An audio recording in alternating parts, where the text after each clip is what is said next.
Krishna, Hare Krishna, Krishna Krishna, Hare Hare, Hare Rama, Hare Rama, Rama Rama, Hare Hare. Hare Krishna, Krishna Krishna, Hare Hare, Hare Rama, Rama Rama, Hare Hare. Hare Krishna, Krishna Krishna, Hare Hare, Hare Rama, Rama Rama, Hare Hare. Hare Krishna, Krishna Krishna, Hare Hare, Hare Rama. Namaste. I'm Jai Gordas. Thank you so much for joining me for this talk presented by Yoga Kirtan Hawaii. Let's jump right into it. Billions of years ago, on the young planet Earth, simple organic compounds assembled into more complex coalitions that could grow and reproduce. They were the first life on Earth and gave rise to every one of the billions of species that have inhabited our planet since. So this is a statement that I'm sure we've all heard. If you went to public school, you were taught this. I was taught this in public school. Universities, they teach this as well. If you've ever watched a nature documentary, you've probably heard this statement. They love talking about the evolution of the species, and they love talking about how life came from chemicals. And this is what we would consider like a materialistic view of life, that there is one energy, that there's matter, and that everything, including life, has come from this matter, from some sort of chemical reaction. And this is what I was taught in public school. I was taught that life came from, there was this, this, like I just described, this simple chemicals, and they came together, and from this coming together of chemicals, that this the chemical reaction was life. And this is because they really have the materialistic view of life is that there is one energy, that everything comes from matter.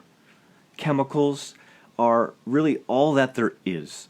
And so, of course, if there's something that exists, they know life exists, so it must come from matter or chemicals.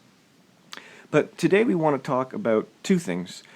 We want people to consider something that we think is very important. And one point we want to make is that are they able to actually define what life is? Like they say life came from chemicals, but do they really know what life is? So let me show you an example here of what a chemical description, a proper definition. Do they really know how to define life? Here is a definition of water, for example. The liquid that descends from the clouds as rain, forms streams, lakes, and seas, and is a major constituent of all living matter, and when is pure, is odorless, tasteless, very slightly compressed liquid, oxygen and hydrogen, H2O, which appears bluish in thick layers, freezes at 0 Celsius and boils at 100. So very clear. There's a very clear definition of what water is. Now if we move to how they define life, that property or quality that distinguishes living organisms and dead organisms. And we further down a different definition is life is that characteristic of that living things have. They never go into what they did with the water, which is that water is made up of hydrogen and oxygen, and it's CO2. It's very clear what water is. And when it comes to defining life, they actually don't have a definition. They're claiming that life came from chemicals. So why aren't they able to define what life is as a chemical element. They aren't able to. And we have one more statement here I wanted to read, and this is from a university textbook, and this really sums up the point we're trying to make, which is this is what the writer said, quote, "How can we define life? To attempt an easy definition is to enter a quagmire for which many a writer has emerged considerably more muddy than he began. Some try to define it in terms of function and pointing to such supposedly unique characteristics as growth, reproduction, or irritability, but have inevitably found themselves apologizing for the many exceptions that appear to cross the fuzzy boundary between the living and the non-living. Perhaps it might be better to simply admit the complex concepts like life and love do not lend themselves to meet an orderly textbook definition." So this is very clear that it's not actually possible to have a textbook definition of what life is. What the best part of the statement is, he goes on, still in keeping with the automobile analogy of the mechanistic view of life, we can regard living organisms in terms of complex chemical reactions taking place at a specific level of organization of matter. So basically what he's saying, right, is that a living being is more complex chemicals. That's what it is. It's still chemicals in essence, but it's just more complex. And using that analogy of an automobile, so an automobile obviously is made of chemicals. Human body is also made of chemicals, but it's just a little more complicated. It's a little more complex. But it's interesting that he goes on and says, still, even though he clearly says it's not possible to define what life is, and it's fuzzy, and you enter a quagmire, basically he doesn't know, and they don't know.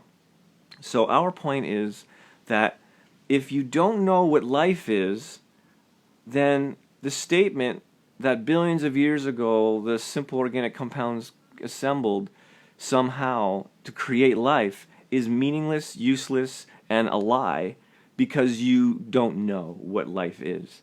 There's no value in these statements they're making that life came from these chemical reactions when they actually don't know what life is. So how is their statements? The conversation's over, once they admit, if eventually they admit it. You see, at the end they admit they don't know what life is. In other words, they don't have a chemical explanation for what life is. They can't define it. And this brings us to our second point, is that life is a distinct energy. It's its own energy. There's life, and then there's matter. You see, there's two.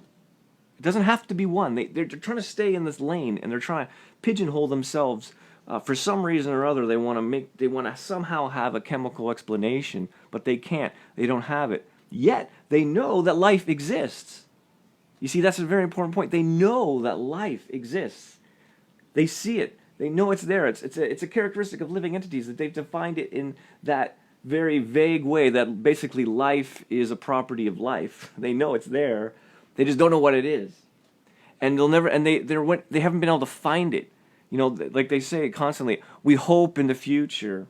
They love that one where we hope in the future that we'll be able to find it. Our microscopes will get stronger, but they'll never be able to find it because it's not a chemical. It's not chemical in essence. It's this distinct element. And we can all see this. We can see the results of when matter interacts, is connected to life. You see a tree when it's growing. You see, that's a tree. It's a tree. It's growing. It's got leaves. I'd come back tomorrow. Oh, the fruit's bigger. You chop the branch off and you turn it into a guitar. This was a tree. It's no longer growing. This isn't creating new trees. New guitars aren't springing out of this guy because it's now wood. The living entity has left. If I was to leave my body, like why am I able to move my arms around because I am in this body. We are the life element. We are the soul, the spirit soul, the atma, whatever you want to call it. We are. That's us. And when we interact with material, with matter, chemicals, then we can do all these cool things. Without me in this body, I would just be a pile of, just be on the floor, a dead body. It'd just be, and then it would just very quickly rot and decompose. It's following the second law of thermodynamics, that matter on itself becomes less and less organized. Dead bodies, when life leaves, dead bodies break down into simpler and simpler forms. It's not the opposite. And so they're actually ignoring this law of the second law of thermodynamics, that matter doesn't become more complex. They say somehow it assembled. They don't say, they should use the word randomly somehow assembled. They don't. They say assembled. If you go into, someone's house and you see a puzzle, you're like, oh, who assembled this? You don't think that it just assembled. You know that. So they're saying that it accidentally assembled. And ultimately, we now know that they don't know what life is, and they're basically just talking out their behinds. They actually don't know what they're talking about. And so it's important that we ask them and question them what they mean by life. And of course, we know that they don't know. And then the second part is that life is two separate energies. And this is what we want to teach today in this class. We want to make sure that it's very clear, the distinction between matter and life. And then now we can move on to our next show in the series, next lecture in the series, where we can get into our position, our essence, and our function. We can get into okay, now we know that we're not chemical in essence, that we're actually, we are spirit. We're life. We are the life. We are the spirit.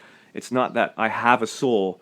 A lot of people think, oh, I am my body and I have a soul. No, you are the soul and you are in a body. It's very different. It's important to make that distinction. And once we understand that, now we can move on. And for our next series, we're going to talk about essence. And what does that mean? What does it mean when we understand our essence?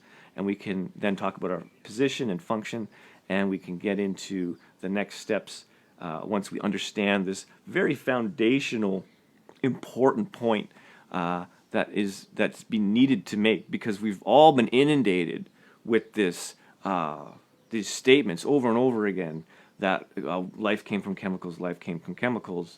But as we can see now, they don't know what life is. So they're meaningless statements, and they're just selling books and university courses. So thank you much for joining me. I hope you join me next time. Thank you, Yoga Kirtan Hawai'i, for presenting this lecture. Namaste. I'll see you next time. Krishna, Hare Krishna, Krishna Krishna.